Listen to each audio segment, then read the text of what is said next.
Hi hello guys, welcome back to Sonu Pallavi kitchen. ನಾನು Rupa. Friends, ಇವತ್ತಿನ ವಿಡಿಯೋದಲ್ಲಿ ತುಂಬಾ ರುಚಿಯಾಗಿರುವಂತಹ ಗೋಧಿ ಹಿಟ್ಟಿನ ಪೂರಿಯನ್ನು ಹೇಗೆ ಮಾಡೋದು ಅಂತ ನೋಡೋಣ. ಫ್ರೆಂಡ್ಸ್, ನೀವೇನಾದರೂ ಫಸ್ಟ್ ಟೈಮ್ ನನ್ನ ಚಾನಲ್ಗೆ ವಿಸಿಟ್ ಮಾಡಿದರೆ ಪ್ಲೀಸ್ ನನ್ನ ಚಾನಲ್ನ ಸಬ್ಸ್ಕ್ರೈಬ್ ಮಾಡ್ಕೊಳ್ಳಿ, ಹಾಗೆ ಲೈಕ್ ಮಾಡಿ, ಶೇರ್ ಮಾಡಿ. ಫ್ರೆಂಡ್ಸ್, ನಾನು ಆಲ್ರೆಡಿ ಮೈದಾ ಹಿಟ್ಟನ್ನು ಉಪಯೋಗಿಸ್ಕೊಂಡು ಪೂರಿಯನ್ನು ಹೇಗೆ ಮಾಡೋದು ಅಂತ ವಿಡಿಯೋ ಅಪ್ಲೋಡ್ ಮಾಡಿದ್ದೀನಿ. ಫ್ರೆಂಡ್ಸ್, ನೀವಿನ್ನು ನೋಡಿಲ್ಲ ಅಂದರೆ ಡಿಸ್ಕ್ರಿಪ್ಷನ್ ಬಾಕ್ಸಲ್ಲಿ ಲಿಂಕನ್ನು ಕೊಟ್ಟಿರ್ತೀನಿ, ಖಂಡಿತ ಒಂದ್ಸಲ ಚೆಕ್ ಮಾಡ್ಕೊಳ್ಳಿ.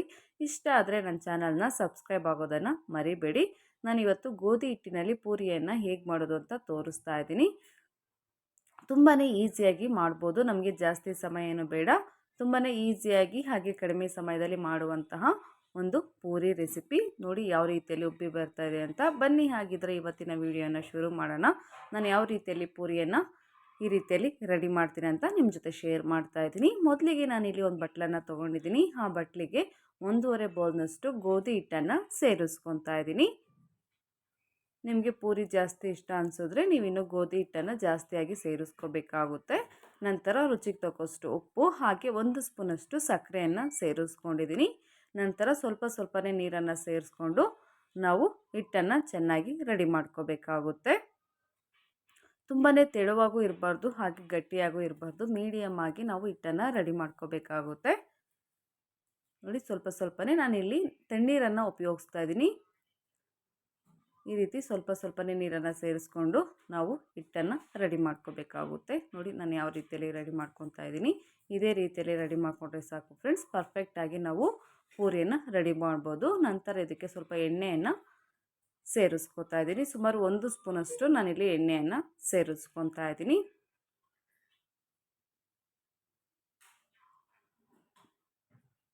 ಎಣ್ಣೆಯನ್ನು ಸೇರಿಸ್ಕೊಂಡ ನಂತರ ಚೆನ್ನಾಗಿ ಒಂದ್ಸಲ ಈ ರೀತಿಯಲ್ಲಿ ನಾದ್ಕೋಬೇಕಾಗುತ್ತೆ.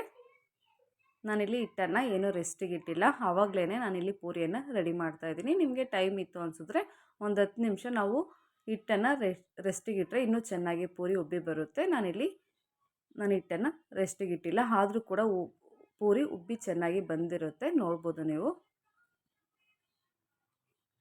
ನೋಡಿ, ಈ ರೀತಿ ಚೆನ್ನಾಗಿ ನಾವು ನಾದ್ಕೋಬೇಕು ಫ್ರೆಂಡ್ಸ್. ಹಾಗೆ ಎಲ್ಲರೂ ವಿಡಿಯೋನ ನೋಡ್ತಾ ಇದ್ದೀರಾ, ಆದರೆ ಸಬ್ಸ್ಕ್ರೈಬ್ ಆಗೋದನ್ನು ಮರಿತಿದ್ದೀರಾ. ದಯವಿಟ್ಟು ವಿಡಿಯೋ ನೋಡೋ ಪ್ರತಿಯೊಬ್ಬರು ಕೂಡ ನನ್ನ ಚಾನಲ್ನ ಸಬ್ಸ್ಕ್ರೈಬ್ ಮಾಡ್ಕೊಳ್ಳಿ ಫ್ರೆಂಡ್ಸ್. ಅದರಿಂದ ನನ್ನ ಚಾನಲ್ ಬೆಳೀಲಿಕ್ಕೆ ತುಂಬಾ ಸಹಾಯ ಆಗುತ್ತೆ. 99% ಜನ ವಿಡಿಯೋನ ನೋಡ್ತಾ ಇದ್ದೀರಾ, ಆದರೆ ಸಬ್ಸ್ಕ್ರೈಬ್ ಆಗೋದನ್ನು ಮರಿತಿದ್ದೀರಾ. ದಯವಿಟ್ಟು ಸಬ್ಸ್ಕ್ರೈಬ್ ಮಾಡ್ಕೊಳ್ಳಿ. ನೋಡಿ, ಈ ರೀತಿ ಸ್ವಲ್ಪ ಹಿಟ್ಟನ್ನು ಸೇರಿಸ್ಕೊಂಡು ನಾನಿಲ್ಲಿ ರೊಟ್ಟಿ ಥರ ಮೊದಲಿಗೆ ಪೂರಿಯನ್ನು ರೆಡಿ ಮಾಡ್ಕೊತಾ ಇದ್ದೀನಿ. ಒಂದೇ ಸಲ ನಾವು 4 ಪೂರಿಯನ್ನು ರೆಡಿ ಮಾಡ್ಕೋಬೋದು, ಈಸಿಯಾಗಿ ಮಾಡ್ಬೋದು. ಹಾಗಾಗಿ ನಾನು ಈ ರೀತಿಯಲ್ಲಿ ರೆಡಿ ಮಾಡ್ಕೊತಾ ಇದ್ದೀನಿ. ನೋಡಿ, ಸ್ವಲ್ಪ ಹಿಟ್ಟನ್ನು ಸೇರಿಸ್ಕೊಂಡು ಈ ರೀತಿ ಚೆನ್ನಾಗಿ ನಾವು ರೊಟ್ಟಿ ಥರ ದೊಡ್ಡದಾಗಿ ನಾನಿಲ್ಲಿ ರೆಡಿ ಮಾಡ್ಕೊತಾ ಇದ್ದೀನಿ. ತೀರಾ ತೆಳುವಾಗಿ ನಾವು ರೆಡಿ ಮಾಡ್ಕೋಬಾರ್ದು, ಸ್ವಲ್ಪ ಮೀಡಿಯಮ್ ಆಗಿರಬೇಕು. ನಾನು ನೆಕ್ಸ್ಟ್ ತೋರಿಸ್ತೀನಿ ನಿಮಗೆ ಯಾವ ರೀತಿಯಲ್ಲಿ ನಾನಿಲ್ಲಿ ರೆಡಿ ಮಾಡ್ಕೊಂಡಿದ್ದೀನಿ ಅಂತ. ನಂತರ ನಾನಿಲ್ಲಿ ಒಂದು ಬಾಕ್ಸನ್ನು ತೊಗೊಂಡಿದ್ದೀನಿ, ಅದಕ್ಕೆ ಸ್ವಲ್ಪ ಕಂಠಕ್ಕೆ ಎಣ್ಣೆಯನ್ನು ಸ್ಪ್ರೆಡ್ ಮಾಡ್ಕೊಂಡಿದ್ದೀನಿ. ಅದರಿಂದ ನೀಟಾಗಿ ಪೂರಿ ಕಟ್ ಆಗುತ್ತೆ. ನೋಡ್ಬೋದು ಯಾವ ರೀತಿಯಲ್ಲಿ ನಾನಿಲ್ಲಿ ಕಟ್ ಮಾಡ್ಕೊತಾ ಇದ್ದೀನಿ ಅಂತ. ತುಂಬಾ ಈಸಿಯಾಗಿ ಮಾಡ್ಬೋದು, ಒಂದೇ ಸಲ 4 ಪೂರಿಯನ್ನು ರೆಡಿ ಮಾಡ್ಕೋಬೋದು. ನೋಡಿ, ಎಷ್ಟು ಈಸಿಯಾಗಿ ಮಾಡ್ಬೋದು. ಹಾಗೆ ಎಲ್ಲ ಪೂರಿಗಳು ಕೂಡ ಒಂದೇ ಸೈಜಲ್ಲಿ ಇರ್ತವೆ. ಈ ರೀತಿ ಖಂಡಿತ ಒಂದು ಸಲ ಟ್ರೈ ಮಾಡಿ.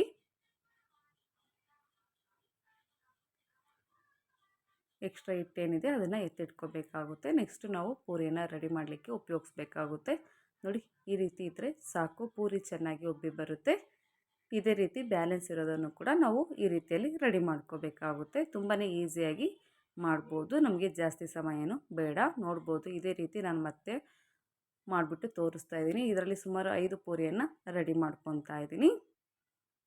ನೋಡಿ, ಇಷ್ಟು ಈಸಿಯಾಗಿ ಕಟ್ ಮಾಡ್ಕೋಬೋದು. ಇದರಿಂದ ಒಂದೇ ಶೇಪಲ್ಲಿ ಪೂರಿಗಳು ರೆಡಿ ಆಗ್ತವೆ, ನೋಡೋಕ್ಕೂ ತುಂಬಾ ಚೆನ್ನಾಗಿರುತ್ತೆ. ಹಾಗಾಗಿ ನಾನು ಈ ರೀತಿಯಲ್ಲಿ ರೆಡಿ ಮಾಡ್ಕೊತಾ ಇದ್ದೀನಿ. ಹಾಗೆ ನಾನು ಪಕ್ಕದಲ್ಲಿ ಎಣ್ಣೆನ ಬಿಸಿ ಮಾಡಲಿಕ್ಕೆ ಎತ್ತಿಟ್ಕೊಂಡಿದ್ದೀನಿ. ಎಣ್ಣೆ ಬಿಸಿಯಾದ ನಂತರ ನೋಡ್ಬೋದು ಈ ರೀತಿಯಲ್ಲಿ ಪೂರಿಯನ್ನು ಸೇರಿಸ್ಕೊತಾ ಇದ್ದೀನಿ. ನೋಡಿ ಯಾವ ರೀತಿಯಲ್ಲಿ ಉಬ್ಬಿ ಬರ್ತಾ ಇದೆ ಅಂತ. ನಾನಿಲ್ಲಿ ಹಿಟ್ಟನ್ನು ರೆಸ್ಟಿಗೆ ಇಟ್ಟಿದ್ರೆ ಇನ್ನೂ ಚೆನ್ನಾಗಿ ಬರುತ್ತೆ. ನಾನು ಹಿಟ್ಟನ್ನು ರೆಸ್ಟಿಗೆ ಇಟ್ಟಿಲ್ಲ, ಆದರೂ ಕೂಡ ಚೆನ್ನಾಗಿ ಉಬ್ಬಿ ಬರ್ತಾ ಇದೆ ಪೂರಿ. ಇದೇ ರೀತಿ ಬ್ಯಾಲೆನ್ಸ್ ಇರೋದನ್ನು ಕೂಡ ನಾನು ಎಣ್ಣೆಯಲ್ಲಿ ಫ್ರೈ ಮಾಡ್ಕೊತಾ ಇದ್ದೀನಿ. ನೋಡ್ಬೋದು ಈಗ ನಾನು ರೆಡಿಯಾಗಿರೋಂಥ ಪೂರಿನೆಲ್ಲ ನಾನಿಲ್ಲಿ ಒಂದು ಪ್ಲೇಟಿಗೆ ಹಾಕಿದ್ದೀನಿ. ನೋಡ್ಬೋದು, ನೋಡಿದ್ರಲ್ಲ ಫ್ರೆಂಡ್ಸ್ ಎಷ್ಟು ಈಸಿಯಾಗಿ ಪೂರಿಯನ್ನು ಮಾಡೋದು ಅಂತ. ಇವತ್ತಿನ ವಿಡಿಯೋ ನಿಮಗೆ ಸ್ವಲ್ಪನಾದರೂ ಇಷ್ಟ ಆಗಿದ್ದರೆ ಪ್ಲೀಸ್ ನನ್ನ ಚಾನಲ್ನ ಸಬ್ಸ್ಕ್ರೈಬ್ ಮಾಡ್ಕೊಳ್ಳಿ, ಹಾಗೆ ಲೈಕ್ ಮಾಡಿ, ಶೇರ್ ಮಾಡಿ ಫ್ರೆಂಡ್ಸ್. ಆದಷ್ಟು ಈ ವಿಡಿಯೋನ ನಿಮ್ಮ ಫ್ರೆಂಡ್ ಜೊತೆ ಹಾಗೆ ಫ್ಯಾಮಿಲಿಯವ್ರ ಜೊತೆ ಶೇರ್ ಮಾಡಿ. Thank you for watching.